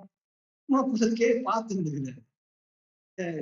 இது நெருப்பு ஒரு புகை போடுறது கூட நமக்கு அளவு பண்ணலையே. சரி, ஓகே, நீங்க என்ன பண்ணுங்க, ஏன்னா உள்ள வரணும், தூப கலசத்தை எடுத்துதான் நீங்க பண்ணணும், வரணும். தூப கலசத்தை எடுத்துக்கிட்டீங்கன்னா அப்படி சொல்றேன். இன்னும் மோசே கோராவை நோக்கி, தேவியின் புத்திரரை கேளுங்கள், கர்த்தருடைய வாசஸ்தலத்தின் பணிவிடைகளை செய்யவும் சபையாரின் முன்னின்று அவர்கள் செய்ய வேண்டிய வேலைகளை உங்களை தம் மண்ணையிலே சேர பண்ணும்படி தேவன் இஸ்ரவேல் சபையாரில் இருந்து உங்களை பிரித்திருந்ததும் அவர் உன்னையும் உன்னோடு கூட லேவியின் புத்திரராகிய உன்னுடைய எல்லா சகோதரரையும் சேர பண்ணி உங்களுக்கு அற்ப காரியமோ இப்பொழுது ஆச்சரியப்பட்டதையும் தேடுகிறீர்களோ? பாத்தீங்கன்னா, தேவன் உங்களெல்லாம் செலக்ட் பண்ணி அந்த பொருட்களை எல்லாம் தூக்குறதுக்கு ஒரு பெரிய வாய்ப்பை கொடுத்துருக்குறாரு. அது உடன்படிக்கை பெட்டி, நீங்க தான் தூக்கணும். உடன்படிக்கை பெட்டி தொட முடியுமா யாராச்சும்? உங்களுக்கு தேவன் எவ்வளவு பெரிய ஸ்டாக் இருக்கு. அது வேற இருந்துச்சு, கோகாத்தி இருந்தாங்க, எஸ்ஓபி இருந்தாங்க, இவங்க இருக்காங்க இல்லையா? அவங்களுக்கு கொடுக்கல. இல்ல, கோகாத்துக்கு மாத்திரம் கொடுத்துக்கிறேன். கோகாத்துக்கு மாத்திரம் என்ன பண்றாங்க, பரிசுத்த உங்களுக்கு பெரிய வாய்ப்பாச்சே தேவன் கொடுத்துக்கிறது. அதுவே பெரிய ஸ்டாக். அது பார்த்தாதான் இப்போ நீங்க என்ன பண்றீங்க, ஆசாரியர் உங்களுக்கு கேட்கமா இருக்குதா? அது அற்பமான காரியமா? அது எவ்வளவு பெரிய ஸ்டாக் உங்களுக்கு ஆல்ரெடி தேவன் கொடுத்திருக்கிறாரு அப்படின்னு சொல்றேன். அப்புறமா இதற்காக நீயும் உன் கூட்டத்தாரும் அனைவரும் கர்த்தருக்கு விரோதமாக கூட்டம் கூடினீர்கள். ஆரோனுக்கு விரோதமாக நீங்கள் முறுமுறுக்கிறதற்கு அவன் எம்மாத்திரம் என்றார். பாத்தீங்கன்னா, இப்போ இவர்களுடைய கூட்டம் யாருக்கு விரோதமா போயிடுச்சுன்னு பார்க்கும்போது மோசே சொல்றாரு, கர்த்தருக்கு விரோதமா நீங்க, அப்புறம் ஆரோனுக்கு விரோதமாக நீங்க முறுமுறுக்கு. அதாவது பெரிய ஒரு கலகமே. அதாவது இப்ப பாருங்க, அந்த கோர்ட் ஒரு 50 அடி 50 முழம் அகலம் இல்லையா? 50 முழம் அகலம், 250 பேர் போய் நின்னா எப்படி? ஏன்னா கேட்டே வந்து 5 முழம் 20 முழம் தான் கேட். 20 கியூபிட் தான் கேட் என்ட்ரன்ஸ். இவர் 250 பேர் போய் நின்னுட்டாங்க. பயங்கரமா இருந்துச்சு. சோ மோசையும் ஆரோனும் பார்க்கும்போது ஃபுல்லா சட்டனா என்னப்பா இந்த மாதிரி திறந்துட்டாங்களே. அந்த டைம் நீங்க பாத்தீங்கன்னா பெரிய கலவரமே அங்க ஆயிருக்கு. பெரிய சவுண்ட் ரொம்ப சரி அதை அனுமதிச்சுட்டாரு. ஆனா நீங்க தான் பண்ணிட்டு இருக்கீங்க, கலகம் பண்ணிட்டு இருக்கீங்க, தேவனுக்கு விரோதமா போயிட்டு இருக்கிறீங்க, முறுமுறுக்கிறீங்க நீங்க சொல்றாரு. அப்புறமா பின்பு மோசே எலியாபின் குமாரனாகிய தாத்தானையும் அபிராமையும் அழைத்து அனுப்பினார்.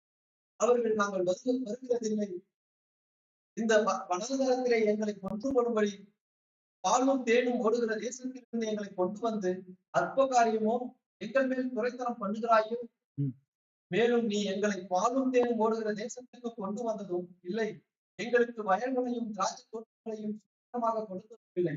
இந்த மனிதனுடைய கண்களை பிடிக்க பார்க்கிறாயோ, நாங்கள் வருகிறதில்லை என்றார். பாத்தீங்களா, இப்ப கூட சேர்ந்து இவங்க தான் அவங்க கூப்பிடுறாங்க. உங்க ஆளுங்கள்லாம் 250 பேர் இல்லையா, எல்லாம் வந்துக்கிறாங்களே வாங்க.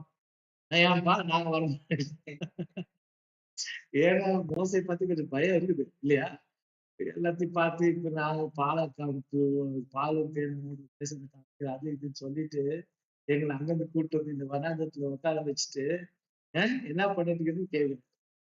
ஆனா கூட ஸ்ட்ரைக் தான், பயங்கரமான ஒரு ஸ்ட்ரைக் நடந்துட்டு இருக்குது. முன்னாடி வரல அப்புறமா. அப்பொழுது மோசேக்கு கடும் கோபம் மூண்டது. அவன் கர்த்தரை நோக்கி, அவர்கள் செலுத்தும் காணிக்கையை அங்கீகரியாது இருக்கிறார்கள் அப்படி சொல்லிட்டு மோசத்தை இங்க ஒரு டைம் காப்பாத்தி விட்டாரு. இந்த டைம் அவங்க செலுத்தக்கூடிய காணிக்கை நீங்கள் அங்க ஏற்றுக்கொள்ளக்கூடாது தேவனே.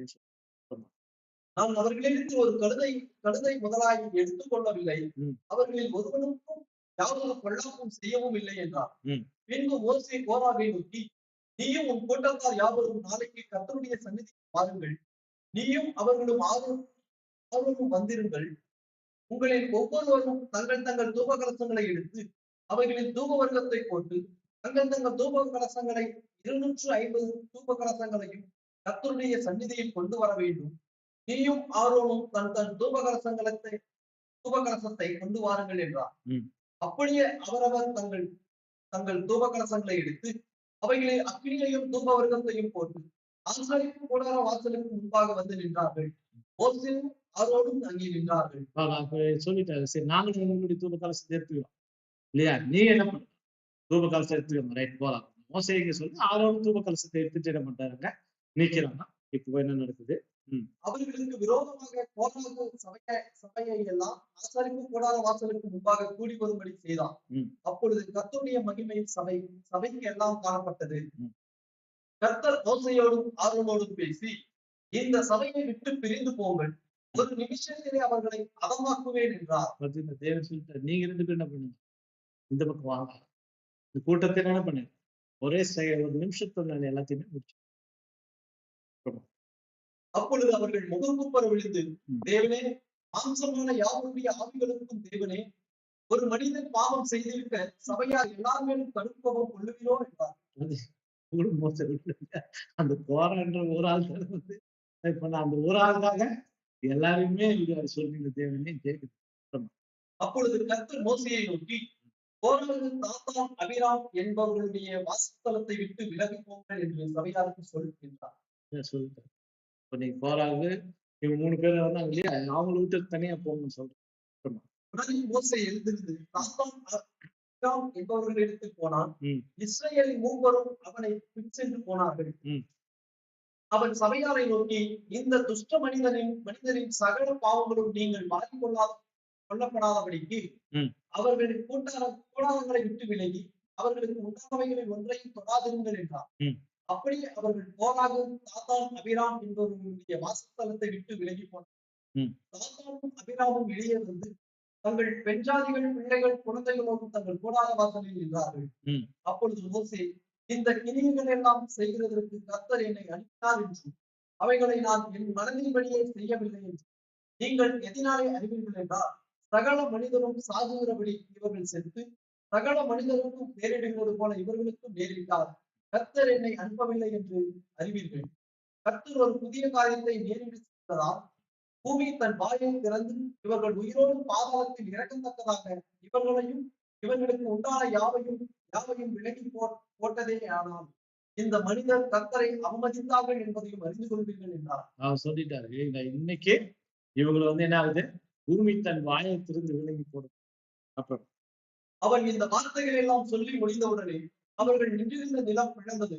பூமி தன் வாயை திறந்து அவர்களையும் அவர்கள் வீடுகளையும் போராகக்கூடிய எல்லா மனிதரையும் அவர்களுக்கு உண்டான சகல பொருட்களையும் விலகிவிட்டது. அவர்கள் தங்களுக்கு உண்டானவைகள் எல்லாவற்றும் பாதாளத்தில் இறங்கினார்கள். பூமி அவர்களை மூடிக்கொண்டது. இப்படி சபையின் நடுவில் இருந்து அழிந்து போனார்கள். ஒரு வார்த்தை என்ன போச்சுன்னா, பூமி ஓப்பன் ஆயிட்டு உள்ள போயிட்டு டோட்டலா வித்தியாசமான போயிட்டு ஒரு கேப் ஆயிப்போச்சு சடனா. டோட்டலா இது எதுவுமே இல்லை. இது ரொம்ப முக்கியம். ஏன்னா தேவன் என்ன பண்றாருன்னா, தூப கலசத்தை ஒரு குறிப்பிட்ட ஜனங்களுக்கு தான் கொடுத்துருக்கிறார், எல்லாருக்குமே இல்லை. ஆனா சிலருக்கு அந்த வேலைகளை செய்யறதுக்கு வாய்ப்புகள் கிடைச்சிருக்குது, அதுவே பெரிய ஸ்லாக்கியம் தான். ஆனா ஆசாரியர்களுடைய பங்கை என்ன பண்ணக்கூடாது, யாருமே கேட்கக்கூடாது. அது ரொம்ப முக்கியமா இருக்குது. உங்களுக்கு என்ன கொடுக்கப்பட்டிருக்குதோ அந்த வேலைகள் தான் நீங்க செய்யணும் அப்படிங்கிற ஒரு எச்சரிப்பை இங்க நம்ம அவர்களை சுற்றிலும் இருந்த இஸ்ரேலர் யாவரும் அவர்கள் கூக்குரலை கேட்டு பூமி நம்மையும் விழுங்கி போடும் என்று சொல்லி ஓடினார்கள். அக்னி கர்த்தருடைய சந்நிதியிலிருந்து புறப்பட்டு தூபம் காட்டின 250 பேரையும் பட்சித்து போட்டது. அந்த டைம்ல நீங்க பாத்தீங்கன்னா சடனா என்ன ஆச்சுன்னா நெருப்பு வந்துச்சு. நெருப்பு என்ன பண்ணுச்சு, அது கூட எல்லாத்தையுமே அங்க விழுங்கி போட்டதாக நம்ம பாக்குறோம். இங்க நீங்க பாத்தீங்கன்னா அந்த தூப கலசத்தை எடுத்துட்டு வந்தாங்க 50 பேர் நிக்கிறாங்க. அது அந்த பக்கம் கூடாரத்துல இருக்கக்கூடிய தாத்தாங்க அபியோ அவங்கள மொழிகிடுச்சு. இந்த பக்கம் நிக்கிறவங்க எல்லாம் ஃபுல்லாவே பாத்தீங்கன்னா இதெல்லாம் நீங்க பார்த்தா இது மோசடி விலகிட்டாரு. அந்த தேவன் என்ன பண்ணிட்டாரு, ஃபுல்லாவே அழிச்சிட்டாரு. நம்ம அந்த டைம்ல அவங்க கொண்டு வந்து அந்த தூப கலசம் கொண்டு வந்தவங்க அவங்க எல்லாருக்குமே அது எரிச்சு போட்டதாக நம்ம பாக்குறோம். பின்பு கர்த்தர் மோசேயை நோக்கி, அக்னிக்குள் அகப்பட்ட தூப கலசங்களை எடுத்து அவைகளில் இருக்கிற அக்னியை அப்பாலே கொட்டி போடும்படி ஆசாரியனாக ஆரோனின் குமாரன் எலியாசாருக்கு சொன்னார். அந்த தூப கலசங்கள் பரிசுத்தமாயின. தங்கள் ஆத்மாக்களுக்கே கேடு உண்டாக்கின அந்த பாவிகளின் தூப கலசங்களை பலிபீடத்தை மூடத்தக்க தட்டையான தகடுகளாய் அடிக்க கடவர்கள். அவர்கள் கர்த்தருடைய சன்னதியில் அவைகளை கொண்டு வந்ததினால் அவைகள் பரிசுத்தமாயின. அவைகள் இஸ்ரவேல் புத்திரருக்கு ஒரு அடையாளமாக இருக்கும் என்றார். அப்படியே ஆசாரியனாகிய எலியாசார் சுற்றறிக்கப்பட்டவர்கள் கொண்டு வந்திருந்த வெண்கல தூப கலசத்தை எடுத்து ஆரோனின் புத்திரராய் இராத அந்நியன் ஒருவன் கர்த்தருடைய சந்நிதியில் தூபம் காட்ட வராதபடிக்கு போராகை போல அவன் கூட்டத்தாரை போலவும் இராதபடிக்கும் இஸ்ரவேல் புத்திரருக்கு ஞாபகக்குறியாய் இருக்கும் பொருட்டு கர்த்தர் மோசேயை கொண்டு தனக்கு சொன்னபடியே அவைகளை பலிபீடத்தை மூடும் தகடுகளாக அடிப்பித்தான். அப்ப பாத்தீங்கன்னாக்கா நம்ம கொண்டு வந்த அந்த தூப கலசம் அது பரிசுத்தமானதுன்னு சொல்லிட்டாரு. ஏன்னா அது நீங்க இந்த மெட்டல் பத்தி நம்ம படிக்கும்போது காப்பர் இதை காமிக்குது, பெர்ஃபெக்ட் ஹியூமன் நேச்சர். யாருடைய இது? அது ஜீசஸ் கிரைஸ்ட். அதனால நீங்க அது பரிசுத்த இதுக்கு நீங்க ஆசாரியது கூட அவங்களை கொண்டு வந்ததுனால அது பரிசுத்தமா இருக்குது. அது எதுக்கு சம்பந்தப்பட்டிருக்குது? பலிபீடத்துக்கு சம்பந்தம். அதனால பலிபீடத்துக்கு நீ என்ன பண்ண, ஒரு மூடியை செஞ்சு அதுக்கு போட்டுட்டு அது பரிசுத்தமாயிடுச்சு.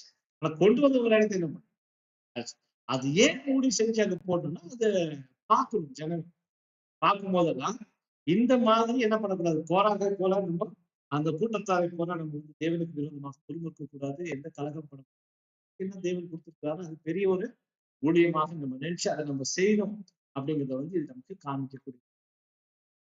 இந்த இடத்துல நம்ம பார்த்தோம்னா அந்த தூப கலசத்தை எடுத்துட்டு போனது நிமித்தமாக அந்த ஒரு எவ்வளவு பேர் போனாங்களோ அது முழுவதுமாக அவர்கள் அழிக்கப்பட்டதாக நம்ம பார்க்கிறோம்.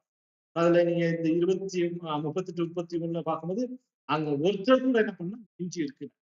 ஆனா அந்த தூப கலசங்கள் அது தேவன் பரிசுத்தப்படுத்திட்டார். இது 2 விஷயத்தை நம்ம இங்க பார்க்கலாம். தூப கலசங்கள் பரிசுத்தமாக்கப்பட்டது, ஆனா ஜனங்கள் அங்க அழிந்து போனதாக நம்ம. அப்ப அந்த தூப கலசத்துல என்ன பண்ணா அந்த தேவனால் நியமிக்கப்பட்ட ஆசாரியர்கள் தேவனுக்கு சுகந்த வாசனைகளை ஏறெடுக்கிறதுக்கு அவர்கள் வாய்ப்பு பெற்றிருக்கு. இன்னைக்கு நம்ம ரொம்ப முக்கியம் தூப கலசம் என்று சொல்றோம். சரீரத்தை தேவன் நம்ம கொடுத்திருக்காரு. இதுல தேவனுக்கு சுகந்த வாசனையை ஏறெடுக்கும் ஸ்லாக்கியத்தை நம்ம பெற்றிருக்கோம்னு சொல்லும்போது ஒருத்தருமே நம்ம அதை சிந்திக்க வேண்டியதுதான்.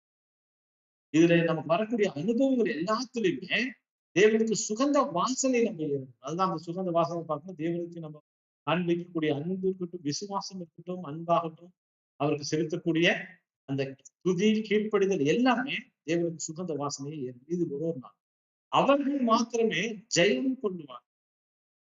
ஜெயம் கொள்ளுகிறவர்களாக நம்ம இருக்கிறோம் அப்படின்னு சொல்லிட்டு, ஜெயம் கொள்ளுகிறவர்கள் எப்பொழுதுமே அங்க அவர்கள் அங்க தேவனுக்கு சுகந்த வாசனையை ஏறெடுப்பார்கள் என்பதை நம்ம இங்க பார்க்கலாம். இங்க இந்த கோராகு தேவனுக்கு அங்க நீங்க பாத்தீங்கன்னா அவர்கள் தூபம் கலசத்தை எடுத்து வந்ததுனாலையும் தூபம் காட்டுக்கு வந்ததுனாலே தேவன் அவர்களை அழிச்சு போடல. அது நம்ம முக்கியம் பார்க்கணும். தூப கலசத்தின் நிமித்தமாக தேவன் அவர்களை அழித்து போடல. ஆனா அவர்கள் என்ன பண்ணாங்கன்னாக்கா தேவனுக்கு விரோதமாகவும் அங்க மோசேக்கு ஆரோன் விரோதமாக கலகம் பண்ணினாங்க. அப்புறமா நாளைக்கு நீங்க நெருப்பு எடுத்துட்டு வாங்கன்னு சொன்னாதான் எங்க இருந்து எடுத்து வந்திருப்பாங்க? இவங்க அதை எடுத்துட்டு வந்துட்டாங்க. வரும்போது இவங்க ஆசிரியர் ஊடாத்து எடுக்க கிடையாது இல்லையா? ஆனா தேவனுடைய கட்டளை என்னவா இருந்துச்சு? பலிபீடத்திலிருந்து தான் நெருப்பு எடுத்துட்டு என்ன பண்ணணும்? உள்ள போகணும். ஆனா இவங்க என்ன பண்ணிட்டாங்கன்னாக்கா இவங்களா ஒரு தூப கலசத்தை ரெடி பண்ணிட்டாங்க. இவங்களா ஒரு அக்னியை எடுத்துட்டு வந்துட்டாங்க. அதன் நிமித்தமாக தேவன் என்ன பண்ணாங்க? அவர்களை அழித்து போட்டதாக நம்ம பார்க்கணும். அதனால தூப கலசத்தை என்ன பண்ணோம்? தேவன் எடுத்து அதுல பிரச்சனை இல்லை. அது பரிசுத்தமாயிடுச்சு. இப்ப கொண்டு வந்துட்டீங்க. அப்ப அந்த தூப கலசம் எதை காமிக்குது அப்படின்னு பார்க்கும்போது அது இயேசு கிறிஸ்துவனுடைய அது பலியின் புண்ணியம், merit of the ransom sacrifice. அந்த மெரிட் தான் அந்த காப்பர் அடையாளம் காமிக்குது. இப்ப காப்பர் எது காமிக்குது? காப்பர் மூலமாக தான் நீங்க என்ன பண்றது? இந்த பலி செய்ய முடியும். அப்படின்னா இயேசு கிறிஸ்துவனுடைய அந்த பலியின் புண்ணியத்தினால்தான் நம்ம இங்க தேவனுக்கு சுகந்த வாசனைகளை காணிக்கைகளை நம்ம ஏறெடுக்கணும் இல்லையா? நீங்க பாத்தீங்கன்னா அது பரிசுத்தமாக இருக்குது அப்படின்னு சொல்லிட்டாரு. ஆனா இவர்கள் என்ன பண்ணிட்டாங்கன்னா தேவனுக்கு விரோதமாக தேவன் என்ன நியமனம் கொடுத்திருக்கிறாரோ அந்த நியமத்துக்கு விரோதமாக போகக்கூடாது. நீங்க சுவிசேஷ இயக்கத்தை நீங்க பார்க்கும்போது இங்க நமக்கு தேவன் சில கட்டளைகளை கொடுத்திருக்காரு. இவர்கள் என்ன பண்ணிட்டாங்க? தேவனுக்கு விரோதமாக கலகம் பண்ணினார்கள் சொல்லும்போது பாவம் செய்தார்கள். பாவத்துல என்ன பண்ணிட்டாங்கன்னா அவர்கள் துணிகரமாக பாவம் செய்ததாக. அதனால தேவன் என்ன பண்ணாங்கன்னா அவர்களை அழித்து போட்டதாக. இங்க தூப கலசத்தை எடுத்து போறதுனால அழிக்கல தேவனை, அவர்கள் பாவம் செய்ததுனால அழித்து போறாரு. அந்த பாவம் துணிகரமாக இருக்குது. இங்க சகோதரர் நமக்கு குறிப்பிடும் போது நமக்கு என்ன சொல்றாருன்னா இந்த டேபர்னக்கிள் பேஜ் நம்பர் 22ல பிரியமானவர்களே நம்ம இங்க என்ன நம்ம எப்படி எடுத்துக்கலாம் அப்படின்னு சொல்லும் போது சுவிசேஷ யுகத்துல அர்ப்பணித்த கர்த்தருடைய ஜனங்களில் சிலர் அப்படி சொல்றோம். அர்ப்பணித்த கர்த்தருடைய ஜனங்களில் சிலர் இப்படி என்ன பண்ணலாம்னா அவங்க இந்த ஒரு பாவத்தை நிமித்தமாக அவர்கள் பரிசுத்தவானாக அழைக்கப்பட்டிருக்கிறாங்க. அவர்கள் விசுவாசத்தை காண்பிக்கிறதுக்கு பதிலாக அந்த பாவத்தின் நிமித்தமாக என்ன பண்றாங்க? துணிகரமான பாவத்தின் நிமித்தமாக இந்த அழிவுக்குள்ள போகிறதுக்கு வாய்ப்புகள் இருக்கு. அது மூலமாக அழிவுக்குள்ள பலிபீடத்துல சுகந்த வாசனையை ஏறெடுக்கணும். இவங்க என்ன பண்ணிட்டாங்க கேட்டாக்கா பலிபீடத்துல இருக்கக்கூடிய அக்கினியை எடுத்துட்டு போறது பதிலா அந்நிய அக்கினியை கொண்டு வந்துட்டாங்க. சில எக்ஸ்பீரியன்ஸ் இருக்கும். அந்த அனுபவங்கள் எங்க எடுத்து வந்திருப்பாரு? வெளியில இருந்து எடுத்து இல்லையா? வெளியில இருந்து எடுத்துட்டு வந்து இவங்க தேவனுடைய ஆசாரியர்களுக்கு விரோதமாக முறுமுறுத்துட்டு நாங்களும் கூட என்ன பண்ணுவோம்? தேவனுக்கு சபையாரை நீங்க என்ன பண்ணலாம்? எப்படி நீங்க சபையாரை நீங்க பரிசுத்தவான்களாக இருக்கிறாங்க. சபையார் எல்லாருமே பரிசுத்தவான். இதெல்லாம் நமக்கு ஒரு எச்சரிப்பான வரும். தேவன் நியமிச்சிருக்கிறார் அப்படின்னு சொல்லும் போது தேவன் யாரை நியமித்திருக்கிறாரோ அவர்களுக்கு அந்த ஊழியத்தை செய்வதை தவிர சபையார் கண்டிப்பா எல்லாருமே பரிசுத்தவான். ஆனா தேவன் ஒவ்வொருத்தருக்குமே ஒரு வேலையை கொடுத்திருக்கார். இன்னைக்கு நமக்கு அந்த ஒரு தூபம் காண்பதற்கு ஆசாரியருக்கு ஒரு வாய்ப்பு கொடுத்திருக்காருனாக்கா அது கண்டிப்பா அந்த தூப கலசத்தின் மூலமாக அது இயேசு கிறிஸ்துவின் பலியின் புண்ணியத்தின் மூலமாக நம்ம அதை செய்யற வாய்ப்பை நம்ம பெற்றிருக்கிறோம். அது தேவனுடைய தேவன் என்ன பண்ணிக்கிறார்? அதை நம்மளுக்கு கொடுத்திருக்காரு. நம்ம பார்க்கிறோம். இது நமக்கு அடுத்தது கிடையாது. அதனால நீங்க என்ன சொல்றாங்க? இதே மாதிரி தான் இந்த தேவனுடைய ராஜ்யத்துல கூட இருக்கு. தேவனுடைய ராஜ்யத்துல கூட நீங்க பாத்தீங்கன்னா யாராவது வரக்கூடிய யுகத்துல இந்த கோராகை போல அவர்களுடைய நண்பர்கள் 250 பேர் அவர்களைப் போல துணிகரமாக துணிகரமாக தேவனுக்கு விரோதமாக அவங்க ஏதாவது அவங்க வந்து முறுமுறுக்கிறதோ இல்ல தேவனுக்கு விரோதமான காரியங்களை அவங்க செய்கிறாங்க அப்படின்னு சொல்லும்போது நீங்க பாத்தீங்கன்னா கண்டிப்பா தேவன் என்ன பண்றாங்கன்னா நீதியாக அவர்களை நியாயம் தீர்ப்பார் நம்ம பார்க்கிறோம். அவர்கள் அந்த ஒரு தீர்ப்பு எப்படி இருக்குன்னா அவர்கள் அந்த ஜன சமுதாயத்திலிருந்தும் தேவனுடைய சன்னதியிலிருந்தும் அவர்கள் அறுப்புண்டு போகத்தக்கதாக அந்த முடிவானது இருக்கும் என்று நம்ம பார்க்கிறோம். இதை நம்ம யாருக்கு ஒப்பிடலாம் அப்படின்னு பார்க்கும்போது கண்டிப்பா இது வந்து செகண்டத்துக்கு போறவங்க கம்பேர் பண்றோம். செகண்ட் ஏன்னா தேவனுடைய ராஜ்யத்துல தேவனுக்கு விரோதமாக முறுமுறுக்கிறவங்களாக இருந்தாங்க. தேவனுடைய கிருபை நிறைய கிடைச்சிருக்கு. அந்த கிருபையில மகிழ்ச்சி அடைவதற்கு பதிலாக அவங்களுடைய சுயநலம் பெருமை காரணமாக அவங்க தேவனுக்கு விரோதமாக அவர்கள் துணிகரமாக பாவம் செய்கிறவர்களாக இருந்தால் அவர்கள் கண்டிப்பாக 2ஆம் மரணத்து பங்கடைவார்கள். ஆனா நிச்சயமா வந்து இந்த கோரா இவங்க தாத்தான விழுங்கி போட்டுச்சு அவங்க செகண்டத்துக்கு போறது வாய்ப்பு. அவங்க என்ன ஆயிடுவாங்க இயேசு கிறிஸ்துவனுடைய பலியின் புண்ணியத்தின் மூலமாக அவர்கள் ஜீவனை பெற்றுக்கொள்ள வாய்ப்பு அங்க அவங்களுக்கு கிடைக்கும். அவங்களால கண்டிப்பா இந்த டேபர்நாக்கல்ல முறுமுறுத்தவர்கள் எல்லாம் இயேசு கிறிஸ்து உயிர்த்தெழுப்பிடும். ஆனா தேவனுடைய ராஜ்யத்துல சொல்லும் போது இன்றைக்கு நாம உயிர்ப்பிக்கப்பட்டவர்களாக நாம எங்க இருக்கிறோம்? தேவனுடைய ராஜ்யத்துல இருக்கிறோம். இன்னைக்கு நீங்க பாத்தீங்கன்னா நம்ம எங்க இருக்கிறோம்னு சொன்னா நம்ம தேவனுடைய ராஜ்யத்துல நாம உயிர்ப்பிக்கப்பட்டவர்களாக நம்ம இருக்கிறோம். அப்ப தேவனுடைய ராஜ்யத்தில் இருக்கக்கூடிய நம்ம அந்த ராஜ்யத்திற்குரியவர்களாக நம்ம ஜீவிக்க வேண்டியது மிக முக்கியமானதாக. அது நமக்கு ரொம்ப முக்கியமான ஒரு பாடமாக இருக்குது. இதுல நீங்க பாத்தீங்கன்னா இங்க இயேசு கிறிஸ்து நமக்கு கொடுத்துக்கக்கூடிய அந்த ஒரு பலியின் புண்ணியத்தின் மூலமாக நமக்கு கிடைச்சிருக்கிற நீதியின் சால்வையை நம்ம என்ன பண்ணோம்? ஒவ்வொரு நாளும் தரித்து கொண்டு கரைப்படுத்தாதபடிக்கு அதன் மூலமாக தேவனுக்கு சுத்த வாசனையை நம்ம ஏறெடுக்கணும். ஏன்னா நம்ம பார்த்த பிரகாரமாக இந்த திரள் கூட்டத்துக்கும் சபைக்கும் இருக்கக்கூடியது ஒரு சின்ன வித்தியாசம் தான். சின்ன வித்தியாசம். என்ன வித்தியாசப்படும்?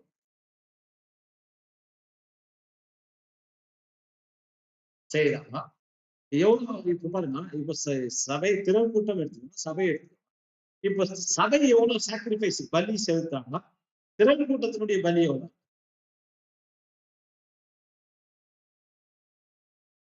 ரெண்டு பேருமே ஈக்குவலா தான் செலுத்தாங்க. ரெண்டு பேருமே ஈக்குவலா தான் செலுத்துறாங்க. ஆனா எதுல மிஸ் ஆயிடுச்சு?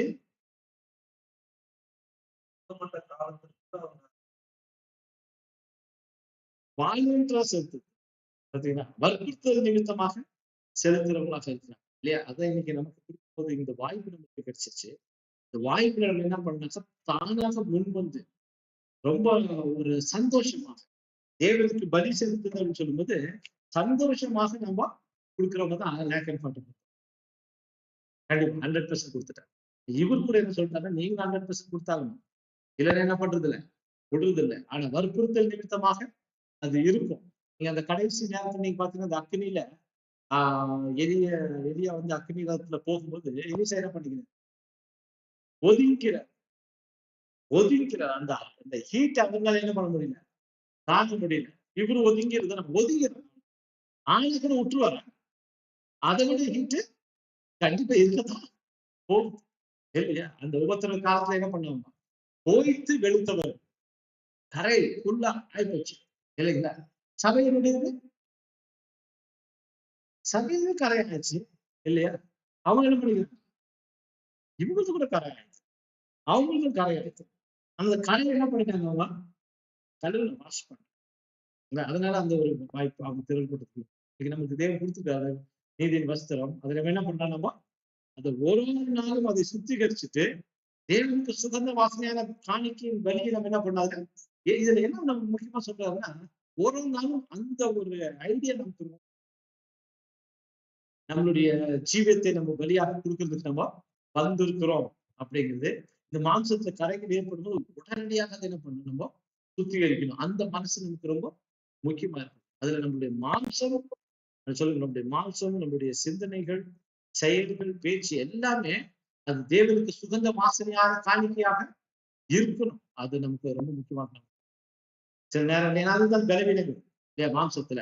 அதை நம்ம எப்போதுமே நம்மளுடைய நினைவுக்கு கொண்டு வரும். அந்த மாதிரி கரைகள் ஆயிடுச்சுன்னா உடனே நமக்கு மத்தியான வேலையிலையோ ஆங்கில வேலையிலையோ நம்ம டைம் கிடைக்கும் தேவனுடைய சமூகத்துக்கு முன்பாக போகும்போது கரைகள் நீங்க அது ஒன்ஸ் நீங்க கழுவிட்டீங்கன்னாக்கா நெக்ஸ்ட் அது ஆகாதபடி என்ன பண்ணிக்கணும், பார்த்துக்கணும். பார்த்துட்டு அப்பப்போ நீங்க என்ன பண்ணா இதை நீங்க வாஷ் பண்ணணும்னு சொல்றாரு. சரி, இன்னைக்கு நீங்க பார்த்தீங்கன்னா தேவனுடைய அந்த ஒரு கிருபை நமக்கு இருக்குது, வழிநடத்துதல் இருக்குது.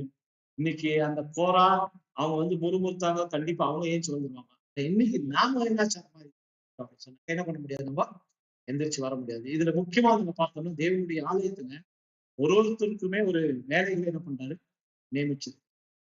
இது ரொம்ப முக்கியம். இதுல பாத்தீங்கன்னா ஒருத்தருக்கு ஒரு தாளந்துகளை தேவன் கொடுத்திருப்பார்.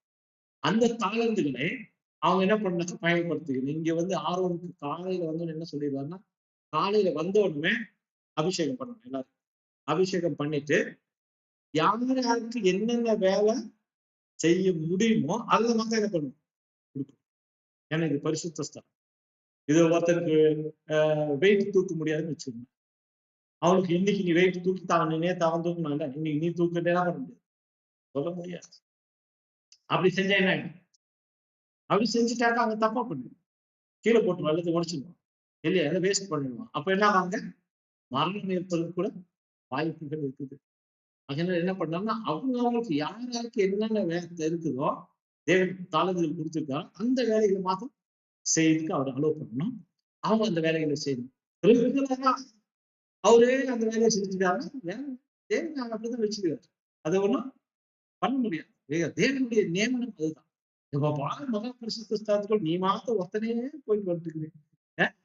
ஒரு நாள் அந்த திறந்து தாங்க முடியாது. அது தேவன் அப்படிதான் வச்சிருக்கிறது இல்லையா. ஏன்னா அவனுக்கு அது ரொம்ப கஷ்டமா இருந்துச்சு. தூக்கிட்டு போனா ஃபீலிங் எல்லாம் நல்லதா இருக்காரு, மூடி வச்சு கொண்டு வச்சோம்னா போங்க வெளியே க்ளோஸ், அப்புறம் தான் ஓப்பன். ஸோ இதெல்லாம் அவங்க பார்க்கும்போது சைக்கிள். ஆனா நம்ம இதுல என்ன நம்ம அண்டர்ஸ்டாண்ட் பண்ணா, தேவன் நமக்கு கொடுத்தது அது ஏன்னா சும்மா சாதாரணமானதான் அப்படி கேட்கும். அதனால இன்னைக்கு இந்த அழைப்புக்குள்ள நம்ம வந்திருக்கிறோம் அப்படின்னால அதுவே பெரிய சாத்தியம். இன்னைக்கு எல்லாம் பாத்தீங்கன்னா கிறிஸ்தவ மண்டலத்துல இதெல்லாம் பிரச்சனைங்க இருக்குது இல்லையா. இன்னைக்கு எல்லாருக்கும் நீங்க பாத்தீங்கன்னா இந்த ப்ராப்ளம் இருக்குதா இல்லையா. நீங்க மாத்திரம் பெரிய ஆள் ஆகுவீங்களா, நாங்க என்ன பண்ண முடியாது, ஆக முடியாதா. நீங்க மாத்திரம் ப்ரீச் பண்ணுவீங்களா, நாங்க பண்ண முடியாது. சிஸ்டர்ஸ் கேட்கறாங்களா இல்லையா, கேட்கறாங்க. ஆனா அதுல அவங்க எந்த ஒரு ஐடியாக்குள்ள வருதுன்னா, இது தேவனுக்கு பிரியம் இல்லை, அதனால எனக்கு நான் செய்ய வேண்டிய அவசியம், அது ஒரு ஊழியமா இருந்தா கூட அதுல செய்ய வேண்டிய அவசியம் நான் செய்யாம இருக்கிறது தேவனுக்கு இஷ்டம் அப்படிங்கிறது நினைக்கிறேன். நான் ஏன் செய்யக்கூடாது அப்படின்னு. நீங்க வந்து இது போரா வந்து நீ இந்த வேலையை நான் செஞ்சா போதும், மற்ற வேலையை நீ இன்வால்வ் ஆகுது எனக்கு இஷ்டம், அது தேவனுக்கு இஷ்டம். அந்த வேலையை நீங்க செய்யணும்னு கொடுத்துருக்காங்க. இந்த பர்டிகுலரா இந்த விஷயங்களை வந்து நம்ம அண்டர்ஸ்டாண்ட் பண்ணல அப்படின்னா கண்டிப்பா இது அவருடைய சமூகத்தில் நின்றும் ஜனங்கள் நின்றும் அறுப்புண்டு போவார்கள். அதுல நீங்க பாத்தீங்கன்னா அந்த காப்பர் தட்டுக்கு இருந்துச்சு இல்லையா, அந்த பாத்திரங்கள் எல்லாம் இது வந்து காப்பர்ல இருந்து வந்துச்சு. அதனால அது எங்கிருந்து வந்ததோ அங்கேயே ரிட்டர்ன் அப்படி சொல்லிட்டு அதனால என்ன பண்றாங்க, இது பலிபீடத்துக்கு சம்பந்தமானது, அது பலிபீடத்துக்கு அமைச்சிருங்க. மனுஷர்கள்லாம் எடுத்துட்டு வந்தவங்களாம் அழிஞ்சு போனான். ஆனா பலிபீடத்துக்கு சம்பந்தமானதான பலிபீடத்துக்கு ஏற்படும். இன்னைக்கு நம்ம வந்து இந்த தூப கலசத்தை எடுத்து வந்தோம்னு கேட்டீங்கன்னா அது நம்மளது இல்ல, இயேசு கிறிஸ்துடைய பலி புண்ணியம். அதுதான் அந்த காப்பர், இந்த ஒரு பெர்ஃபெக்ட் ஹியூமன் நேச்சர் நம்மளது இல்லை, அவங்களுக்கு நமக்கு என்ன பண்ணிருக்காரு, கொடுத்துருக்கிறார். ஏன்னா ஒரு கடற்கரை நம்ம என்ன பண்ணிருக்கோம், வாங்கி இருக்கிறோம் இல்லையா. அது வாங்கி இருக்கிறோம், நம்ம அதுக்கு அனுமதியா இருந்தோம்னா அது என்ன அங்கேயே போய்விட்டாங்க, அது அவருக்கே போயிடும். அதுல எந்த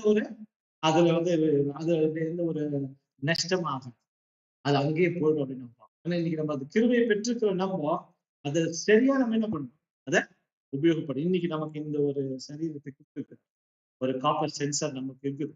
ஆனா இதுல நம்ம என்ன ஊழியத்தை செய்யணுமோ அதை நம்ம கரெக்டா செய்யணும்.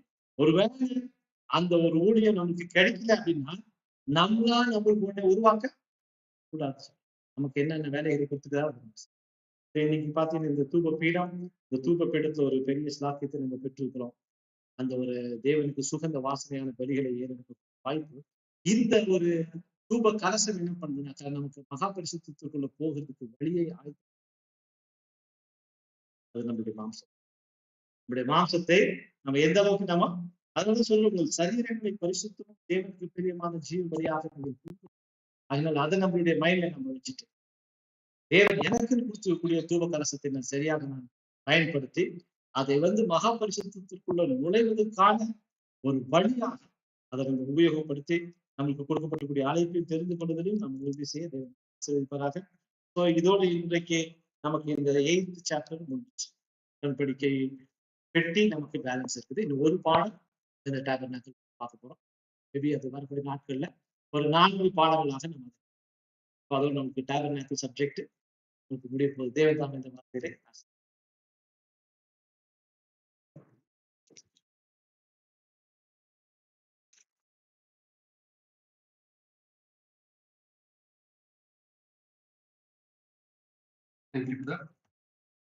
கிறிஸ்துவுக்குள் அன்பான சகோதர சகோதரிகளே, இந்த நாளைக்கு சென்ஸ் ஆஃப் தூப கலசம் அப்படிங்கிற ஒரு டாபிக்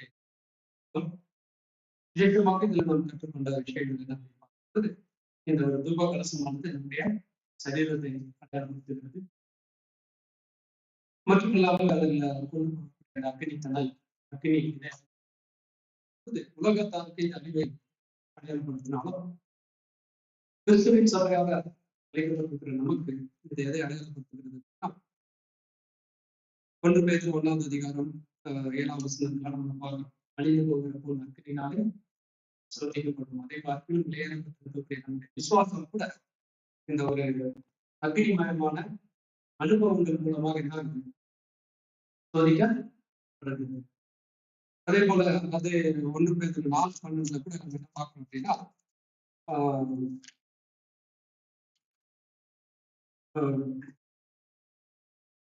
பிரியமானவர்களே, உங்களை சோதிக்கும்படி உங்கள் நடுவில் பற்றி இருக்கிற அக்னி. சபைக்கு டெஸ்ட் எல்லாத்தையுமே எப்படிதான் பைபிள்ல சொல்லப்பட்டிருக்கு அப்படின்னா அக்னி போலத்தான் என்ன பண்ணப்பட்டிருக்கு. அப்ப விசேஷமாக சகோதர சொன்னமாக நம்ம இந்த தூப கலசம் இதெல்லாம் அந்த மகா ஒரு பயன்படுத்தக்கூடிய ஒரு மிகப்பெரிய ஒரு மெட்டீரியலா என்ன இருக்கு அதுதான். அப்ப அதே போல நம்முடைய இந்த பூமிக்குரிய ஜீவிதத்துல கூட நம்முடைய சரீரத்தை கண்டிப்பா அழிக்கணும் அப்படின்னா அக்னி மயமான சோதனைகள் தான் என்ன ஆகும் அப்படின்னா நம்மளே உருவாகும். சோதனையே இல்லை அப்படின்னா நம்ம எப்படி ஆயிடுவோம், ரொம்ப ஜாலி ஆயிடுவோம். அதே இது ஒரு 4 இடங்கள்ல இருந்து நமக்கு சோதனை அக்னி மயமான ஒரு மாதிரி வருது அப்படின்னா உடனே என்ன ஆயிடும், படிக்கிறது என்ன, பிரேயர் பண்றது என்ன. ஆனா அது நல்லதுதான், அது செய்யணும். இருந்தாலுமே அது எப்பொழுதுமே அந்த ஒரு ஜீவியத்துல இருந்தா ரொம்ப நல்லது. அப்ப இன்னைக்கு நம்ம கற்றுக்கொண்ட பாடம் கூட ரொம்ப ஒரு வாழ்க்கையில முக்கியமான ஒரு ஆவிக்குரிய பாடமாக இருக்கிறது. ஆகவே இந்த கற்றுக்கொண்ட பாடத்தின்படி நாம் வாழ்வதற்கு தேவன் தாமே நமக்கு உதவியும் இந்த ஒரு கூட்டத்திற்கு கூட நாம் எல்லாரும் முடிவு ஜெபத்தை செய்து என்ன பண்ணணும்னா முடிக்கலாம். ஜெபிப்போம். அன்பில் ஆனதின் வளங்களை அளிக்கிறது மக்களை ஆரோக்கியம் விசேஷமாக உங்களுடைய நேசகுமாரனுடைய சாயப்பட்ட சாயலாக மாறுவதற்கு சீக்கிரம் என் தேவனின் தாமே இதுமாக எங்களை பாதுகாத்து வழிநடத்தி சத்தியம் எங்களுக்கு தேவைய பரவாயில்லை அனுபவங்களை கொடுத்து அந்த அனுபவங்களுக்குள்ளாக நாங்கள் கடந்து சென்று அந்த பேரத்திலே நாங்கள் முன்னாக என் தேவன் தாமே எங்களுக்கு திரும்பியும் நடத்துங்க. எப்படியாவது இந்த பாடத்தை மத்தியில இந்த நாள் வரைக்கும் உங்களுடைய பரிசுத்தாவே இடத்தில் நீர் வழிநடத்தினார் என்று இன்னுமாக பாதுகாப்பு வழிநடத்தி தேவன் தாமே நாங்கள் எடுத்துக்கொள்கிறோம். நம்ம கேட்டது கேட்கணும் எல்லாவற்றையும் இந்த தெய்வீக சட்டத்தின்படி உங்களுக்கு அன்னை தாமே இந்த ஒரு சிறிய உலகத்தை அன்பின் எங்களுக்காக பலரும் பேசிக் கொண்டிருக்கக்கூடிய நேசமாக இயேசு கிறிஸ்து வாழ்ந்து